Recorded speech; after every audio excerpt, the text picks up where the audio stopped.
O que você tá gravando aí? Estamos parados aqui no semáforo da Copa. Posto petróleo, Petrobras ali na frente, adiante. Tem um Fiat Idea na minha frente que eu acho que ele não quer andar. Ok, resolveu andar. Olha tudo. Meu Deus do céu. Eu acho um absurdo esse trânsito. Os caras deixam o semáforo fechar. E é a Copperrodia, gente, Copperrodia. Ó, olha o imprudente, olha o imprudente. Carro da empresa, o imprudente está acelerando igual um... Da empresa Benassi. É, ele acha que ele é o cara que dirige muito. Vai lá, viado.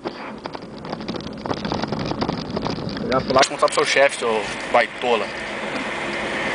Beleza? Academia, vindo ali ao lado da academia. Estamos passando aqui em frente ao Sanduba.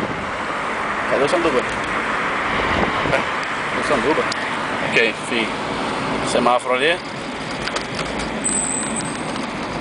Pavilhão, logo à frente. Ali é o Sanduba, ó, o Sanduba, né? Não dá pra ver muito bem, que a filmagem não é HD. Full IP. Ótima padaria, viu? Cara pra caramba as coisas. Mas vambora. Tem um ciclista na minha frente. Não sei o que acontece com ele, mas ele deve estar com um problema sentimental, tentando se suicidar.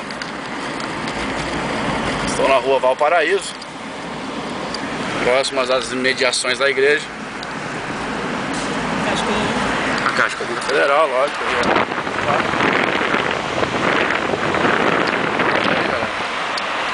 Estamos de ônibus. Vamos indo. Vamos indo, vamos indo. Vamos dar uma seta aqui, né, gente? Tem uma tiazinha aqui que ela tá dando uma mancada. A tiazinha vive, tá dando mancada.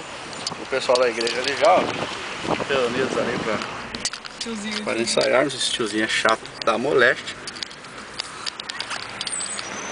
Boa noite, pessoal, tudo bem? E aí? Eu vim filmando aí, mostrando o caminho pro pessoal aí, né? Eu tô sem GPS, então eu vim filmando aí, ok? Entendi. O pessoal do ensaio. Não é filmagem, ok? Ah, Ok. beleza. Valeu, gente.